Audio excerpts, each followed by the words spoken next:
Come on, Rosie. Come on. Come on, let's go for a walk. Come on.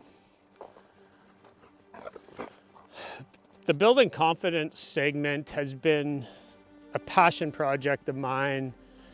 Ever since we started showing some of the lures underwater, it's always been, what can we do to give you guys better information about what it is that we're filming?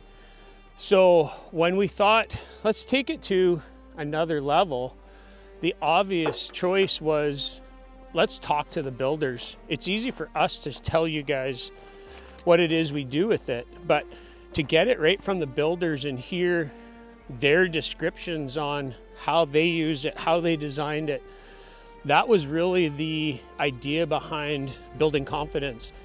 And today's episode, we talked to Babe Campbell of Big Guy Baits, and his countdown bait, as you guys are gonna see, might be the perfect bait for this type of segment, because it's one I've had, and you're gonna hear me say, I think we misunderstood what that bait was about.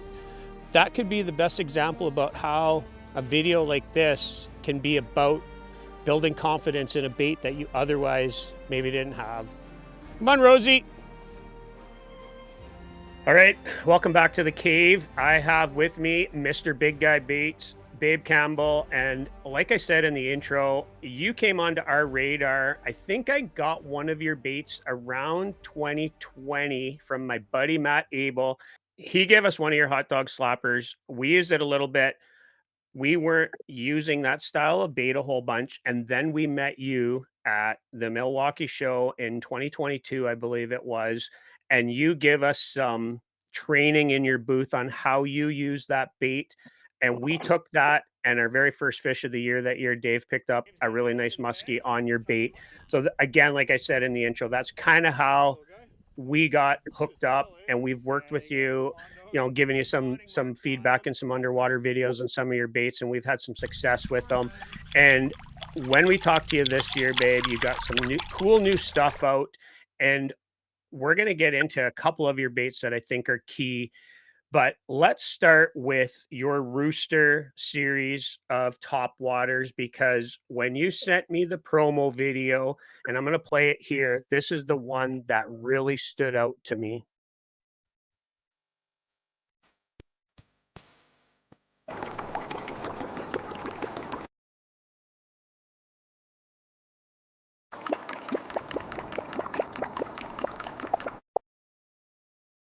Welcome to 54 Bust.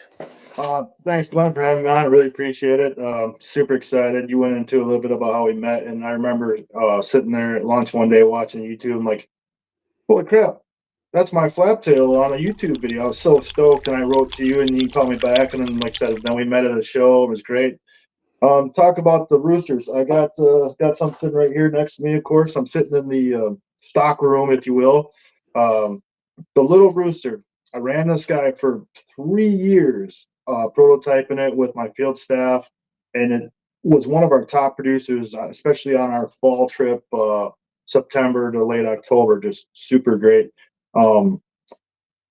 Pushes a lot of water for its size, and it's just very compact. The tail is very adjustable if you want. I've had people in my booth bending it, and I test every one of these before I hang them on the booth wall or send them to a store. So they're typed, they're ready to run. I do pride myself on every bait that I make. My hooks are good, my split rings are good. You don't have to change anything. Awesome. And you just recently posted a video where you're out testing a bunch of those. It's snowy around you. I think there might actually even be some ice on the river. So I love the fact that, builders like you go out and you're tuning these, you're making sure that when a customer gets one at a show or orders one, it's turnkey, ready to roll. And that is key, especially from a smaller batch builder, which you are, although you're growing quickly past what I would call just a small batch builder. And I do think that is key, that you go that extra mile to make sure everybody gets a bait that's going to work, because it's very frustrating when you buy a bait, especially something like this is the mini Rooster, correct? That's what we call a little rooster. Yeah. A little Rooster. So I picked this one up at the Milwaukee show, and it just thumps like crazy on that video. What I liked about it in the video is it does ride low. Like, it rides very low in the water, pushes a lot of water out the front, and it looks bigger in the water. Is that a fair assessment? Like, to me, it looks like it's a bigger bait just by the wake it's creating. Absolutely, it pushes a ton of water for the size of it. And then the big rooster that I have here, almost in this video looks like the same, but if you in the video you just showed my bait, this has almost an eighth of an inch thick tail. I don't know of any other tail bait out there that has a thick tail, and that thump that's on this thing is just amazing. And you got the little tricks too. I tried to design it so the hook will hit the tail every time, but sometimes you got to add another split ring. Not perfect. I'm making thousands of these things by myself every day. That's one other thing I wanted to ask. So, on your bait, where you have the hook hanger out the bottom, you have a short piece of wire. Hmm. So it's free hanging, and that short piece of wire right there goes up into and connects to the through wire. That is a little bit different than some of the other prop style baits that maybe just have a screw eye right there. What was your thought process between having that free hanging? Just so it can bend back and hit the hook. And the wire through the bottom like that acts as a keel. Definitely, you can, yep, same thing there. Yeah. It helps keep the bait upright on the little roosters. I've made the body the right thickness I want, the tail's the right thickness, so you can run those things. Since I've refined them past year, you can burn those things and you shouldn't get any roll. I'm not going to say it doesn't roll ever, but I mean, I was running up pretty quick. And now with the big roosters, the wire that hangs down, you'll see those are um, completely enclosed. There's no hole there. I put a lead egg sinker in there so you can really run these things fast. Um, you got to give it like a half a second once you cast it out before you start reeling it, because then it might submarine. But if you just give it that quick half a second, it pops right. Pretty much typical for most top waters from what I've seen. Yep. No, that sounds totally fair. It's one of your baits that as soon as you had sent me your promo video, it caught my eye right away. And when we seen you at the show, it was the one that I reached for, right off the get go. So I'm looking forward to using that. And it's a style of bait that we as 54 of us are looking forward to getting into a little bit more of that finesse style of topwater fishing. We've just moved away from it.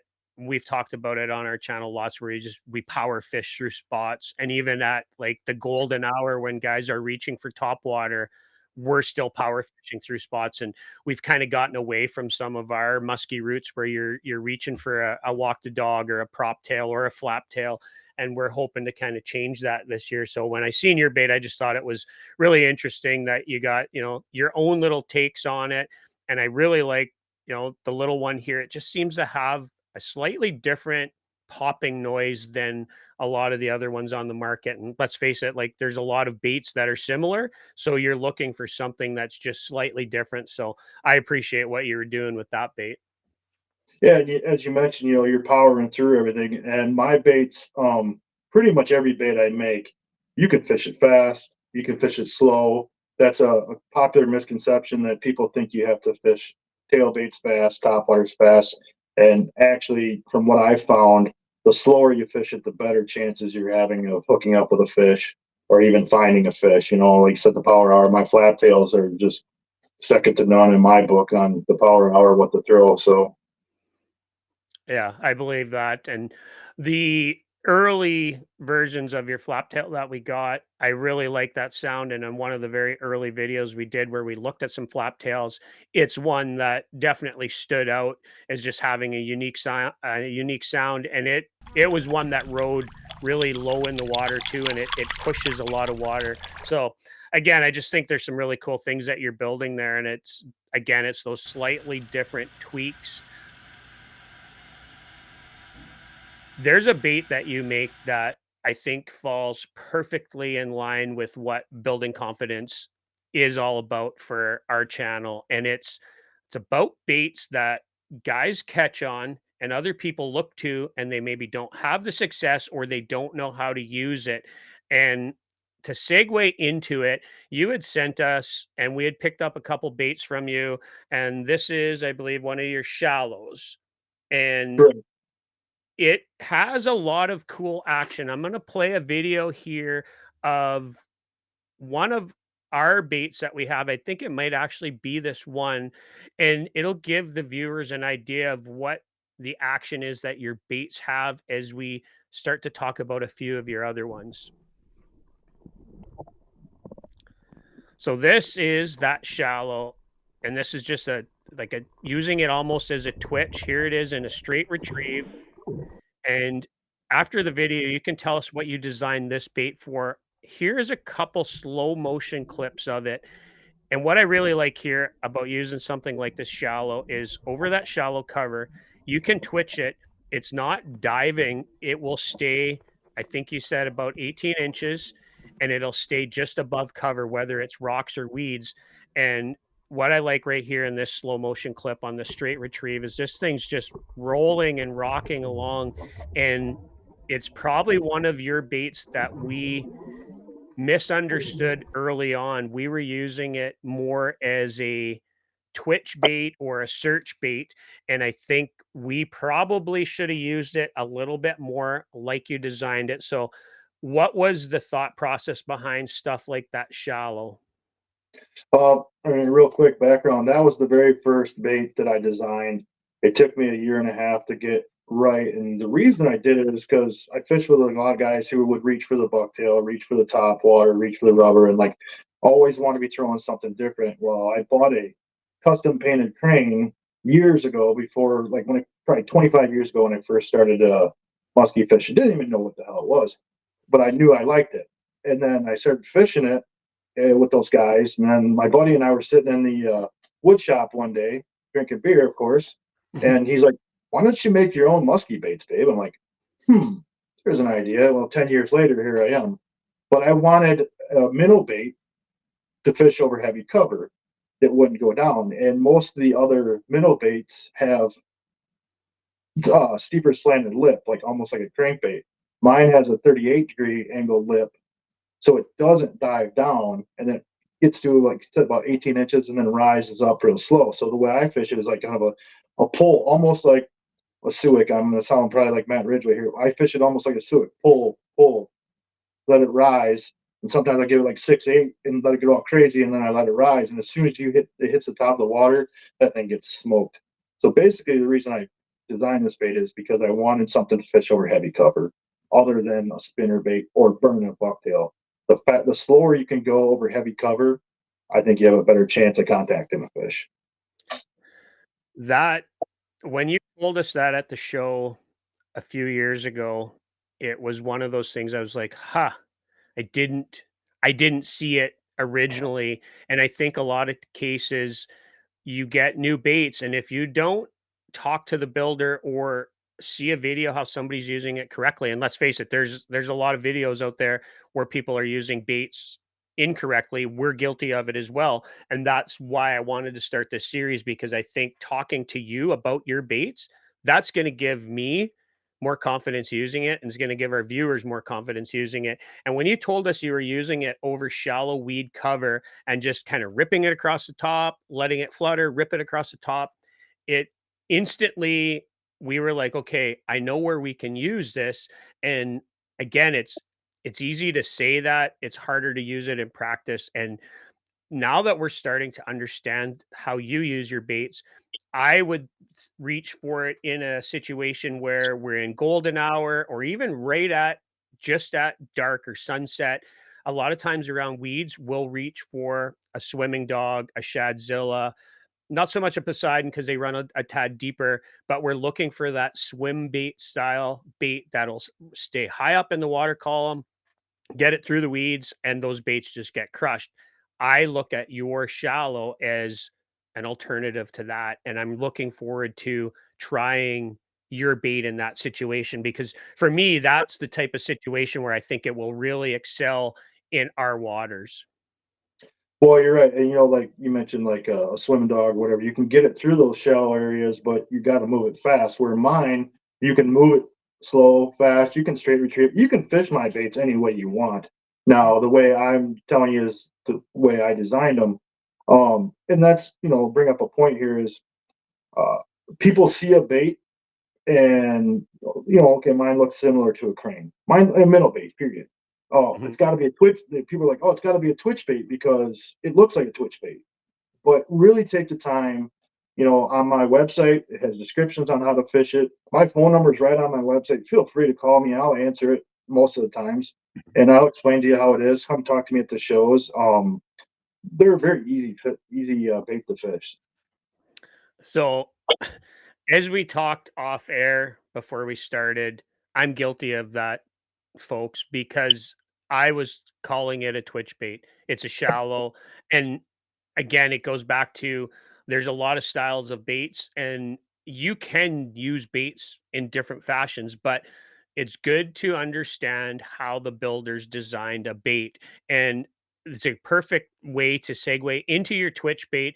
Have a video off of your promo package that you have here. Here is your Twitch bait. We'll show this one quick, and you can kind of tell people what this bait was designed for.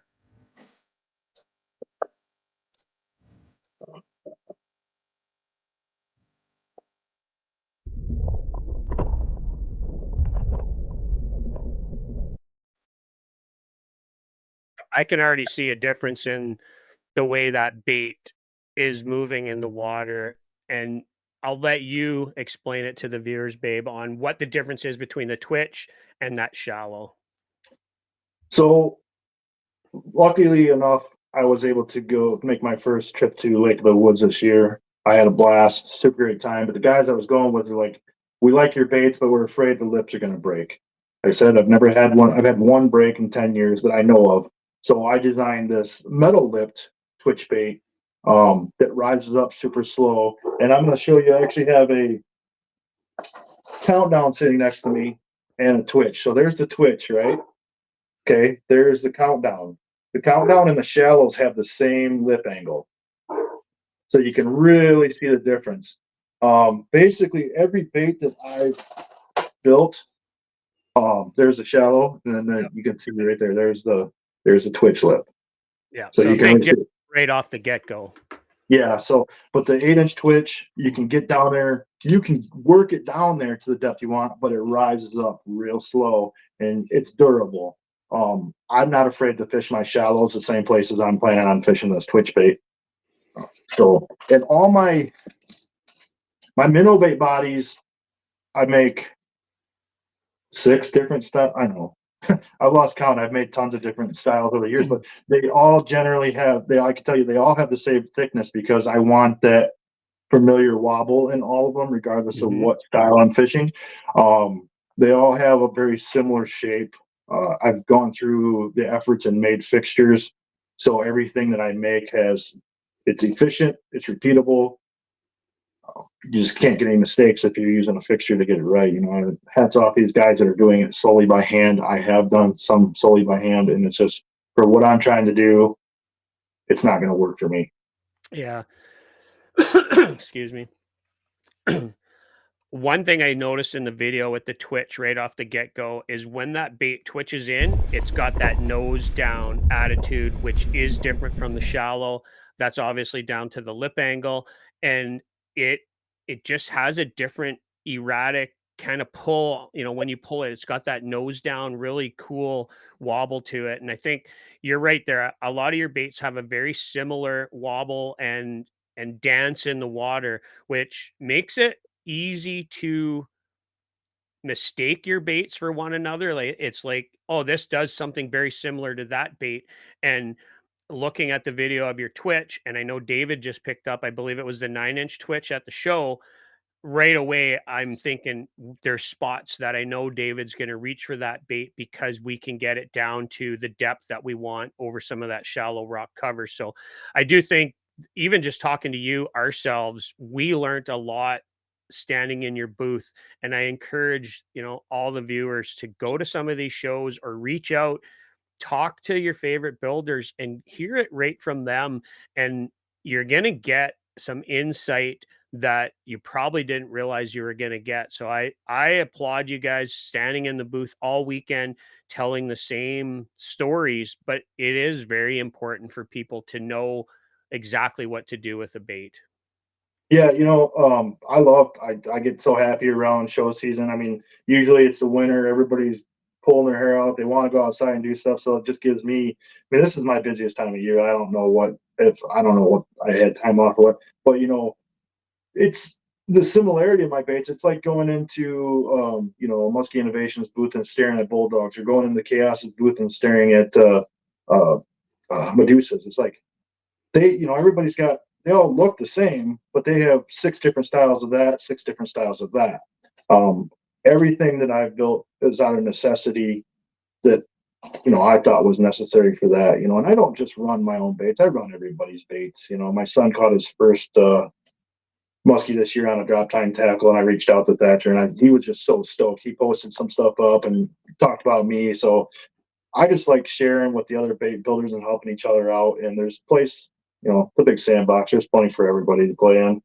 Yeah, and that's what I like about the builder community inside of musky fishing. It's a tight knit community. Musky fishing's so small to begin with, and then the builder community's even smaller.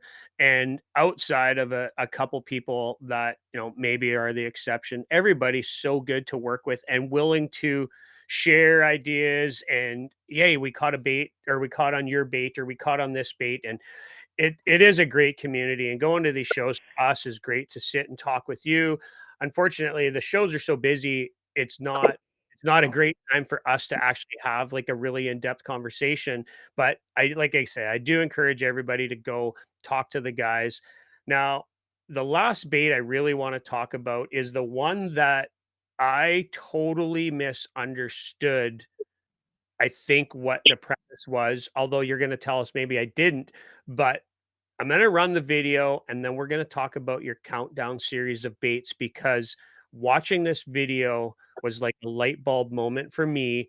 And it's a bait that we haven't really talked about with you, even at the show, so much. And I know I'm going to show the audience here one that I believe you're going to tell them is one of the very early prototypes. And I just completely misunderstood this bait. So this conversation is going to be so enlightening to me, but I'm going to run the video here. Let's have a look at your countdown series.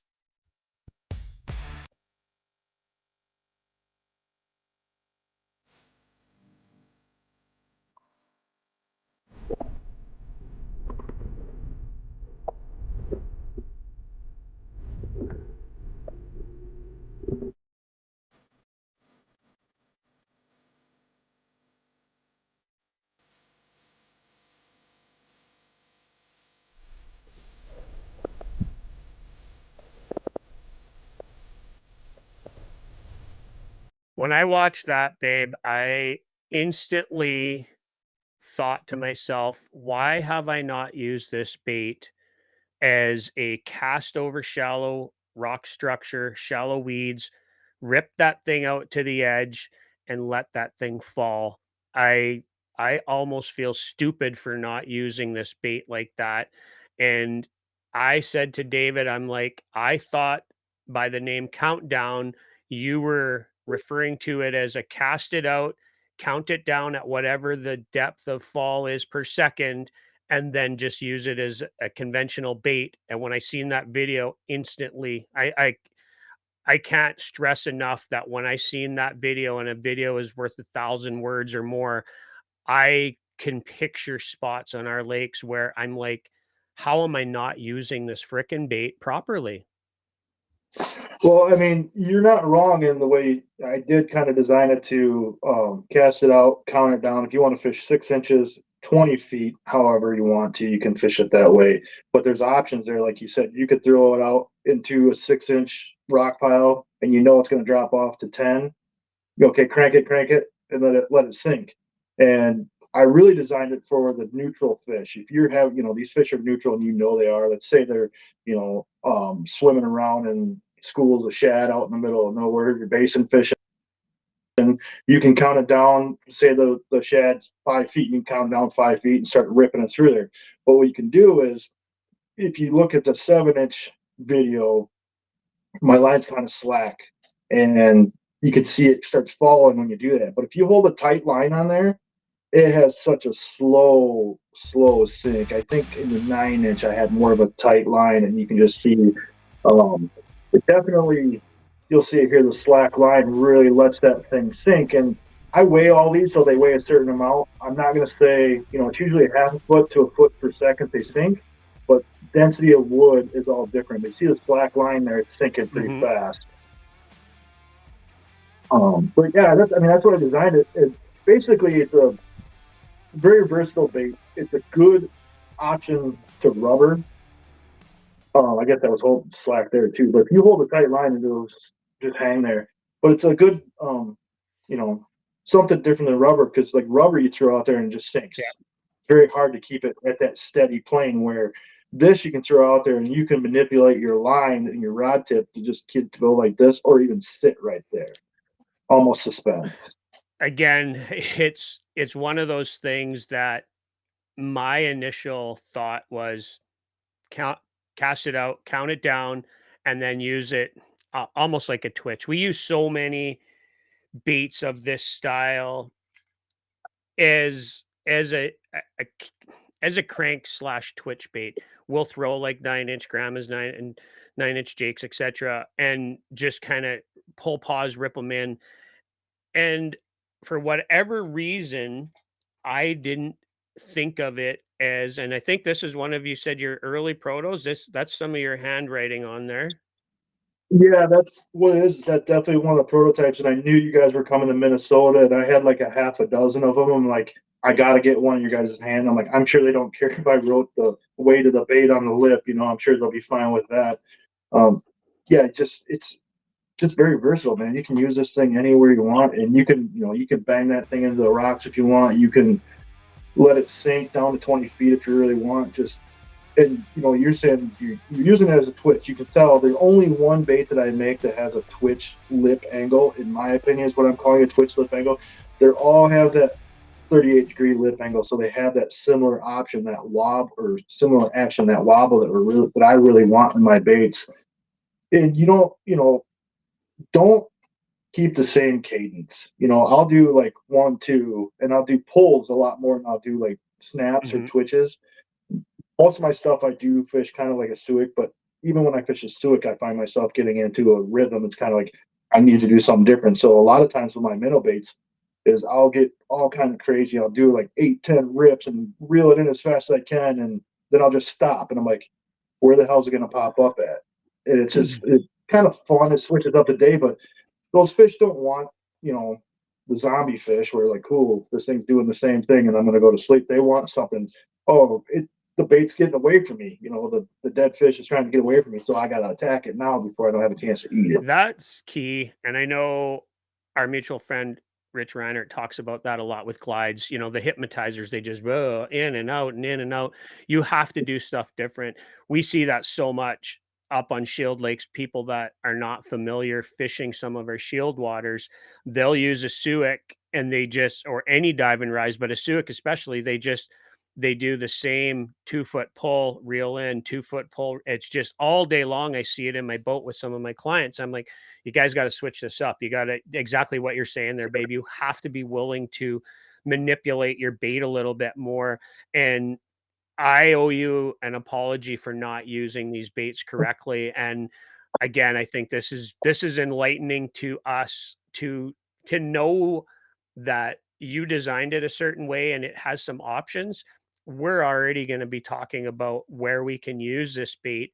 And what I like about your bait here, especially this countdown, is that slow sink rate. It's not going to fall, like you said, like rubber, and it's going to give us some options in some spots where we otherwise, our slow rising bait doesn't always work in that situation when you have steep shield lake drop offs, because a lot of times, and I'll say the forward facing sonar with live scope, we're seeing fish sitting suspended way off a structure, deeper than you would expect. And sometimes those slow rising crankbaits or even dive and rise, those fish won't make that 10-foot or 12-foot, blast up to a bait. But when you have rubber, and that's why we use so many, bulldogs and tubes, you can let that bait get down to them.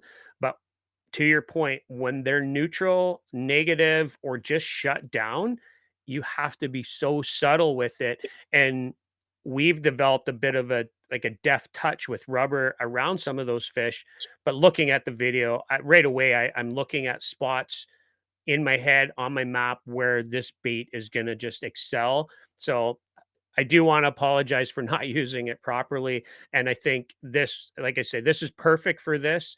But as we wrap this one up, babe, talk about leader selection for your baits. Is that critical? Because I do know on baits like the little lightweight cranes, it is so easy to overpower with leader, terminal tackle, even line. What's your preferred setup? Real quick, I want to touch on the fact that you were saying, hey, the forward-facing sonar. My field staff, Nick Thompson, he guides, and he said the countdown is one of the easiest things for a client to use because he can point them at the screen and be like, okay, cast this out, and they can actually see it. They can, okay, I'm counting to 6, and it's the area I want to fish in. So it's so easy that way to fish. As for leader and selection, so I watched some of the other videos. Uh, Big Action Baits and Matt Ridgway's video and John Bettis, Stealth Tackle. Watching those guys all said the same thing. I designed my baits. They're ready to roll out of the package. Once everybody's so used to, oh, I got this bait. I got to change the hooks. I got to change split rings. I designed my baits to run, so everything on them is the way it should be. Now, I encourage guys to get my baits, leave them alone, run them the way I said, and then run them how you said. Try to change them up and see the differences. I had a buddy fishing with me. We were fishing the same bait, and I had straight tied to my lure, and he had a snap swivel, and I was catching 10-1. And he's like, "Why is the difference?" And I took his bait and my bait. We put them next to each other, and his sank and mine didn't. It's just options like that. They're designed. So my setup is I try to match the length of the bait to the length of the leader. Now, that being said, I usually tie on 174-pound single strand wire leader, no swivel. And you can use, I use snaps, but after every trip, I throw that snap away and I put a new snap on. Guys use split rings on them. The 7s, kind of harder to get the snap on, so it's just sometimes easier just to put a split ring on there and be done with it. As for line, I use 80-pound fins. I've been using it for 3 or 4 years now. I just like the stuff, but I really don't ever throw any more than 80-pound. Like if I'm throwing rubber, I'll throw like a 12 or 16-inch 49-strand cable. I kind of steer away from the fluorocarbon. I had a gentleman come to me one time. He's like, "Hey, I can't get your bait to work right." Okay, what kind of leader are you using? He said a 16-inch, 150-pound fluorocarbon with, a 250-pound snap on. I'm like, "But you just killed the action." As for me, and I know for the other bait builders, we design our baits with everything in mind: the line weight, the leader length, the hooks. I use on my 7 inches, I can get 3 hooks on them because I use the short shank hooks. I actually use those on my 8-inch twitch baits too because they don't tangle and I want 3 hooks on them. So I use quality components, and that's that's where I come up with my ideas. Everything's designed into the bait. There's so much to unpack there.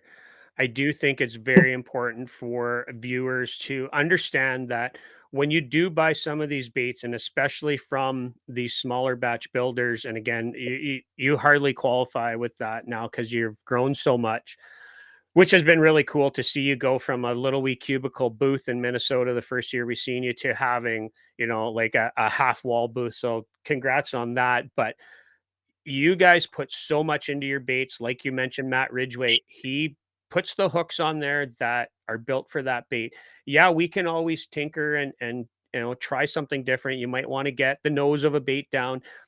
you're always going to have that. I do think we're slowly getting away from that tinker culture where we have to tinker with everything. And I do like the fact that when you talk to you and you're giving information on leaders, snap versus swivel versus split ring, it's easy for people to understand where your thought process comes from. And I think, especially for weekend anglers, they have one, maybe two rods. They have both set up very similar. So they might have a fluorocarbon leader on one and maybe a straight wire on the other. And to your point, my bait's not working. What did I do? People, you have to understand the type of bait. And again, just reach out to the builder or look for a video like this.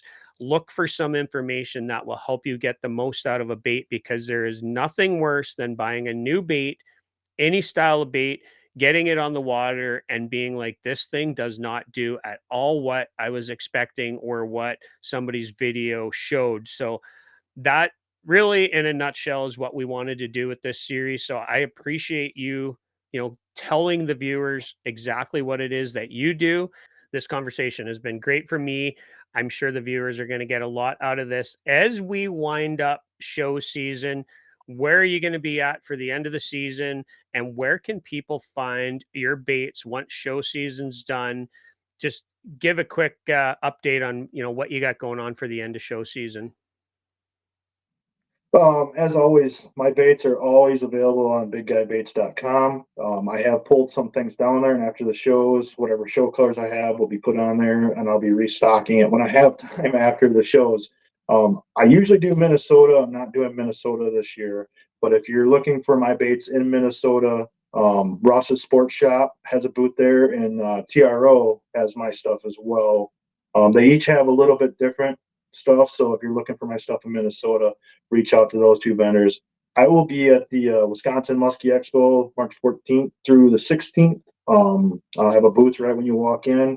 Be looking forward to everybody. There is, I believe, 12 different stores that I'm in throughout the Wisconsin, Crash's Landing, Dorns and Madison, Jenks, J&Ts. There's the list goes on and on and on, and it keeps growing every year. Which is super. I'm just super excited. I love this so much. I can't believe that this is my full-time job that I do. It's just such an awesome thing. As I said off air, for me, watching you kind of grow has been really cool. And this past year, especially, I started seeing this explosion of big guy baits through social media, people posting, hey, we got this on a big guy, name the bait.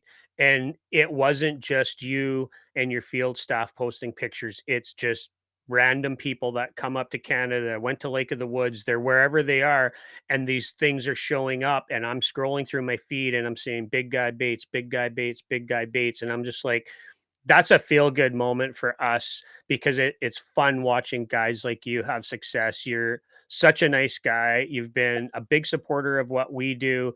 And the very first time we met you, Dave and I instantly took a liking to you. And you're the kind of guy that Dave and I talk about a lot. We want to repay everything that you've given us. And whenever there's an opportunity for us to try and catch on one of your baits, we're going to, because I think that all the support you've given us, we can only try our hardest to repay you in any way we can. So I just want to say thank you for coming on Building Confidence. I think this was a great segment. I look forward to doing some more stuff with you in the future, and I wish you nothing but success in your full-time job. And I look forward to seeing more big guy bait catches all over social media. Thanks a lot, Glenn. I appreciate you guys' support through the years, and I like to see how happy you are to see me succeeding. It's great. I'm not out here to take anybody down. I just want to do what I want to do and love it, and have fun doing it, man. It's just when people are sending me pictures of, hey, I got my first muskie, or it's just, I don't know. I can't be any happier, and I'm very appreciative to have a very heavy support team in my family and my field staff and my friends, and muskie culture as yourself. And just thanks everybody. I really appreciate it. It's easy to root for the good guys. and you have our support, and you know anything that we can do, we're right there to help. So guys, go check out Big Guy Baits. He makes just some awesome baits, and I hope this was beneficial in helping you guys decide which one of his baits will be your new go-to. And I know for me, babe, I just built a lot of confidence just talking to you, and that's all I could hope for this segment. So for 54 Bust and Babe Campbell of Big Guy Baits, thank you guys. We'll see you in another edition.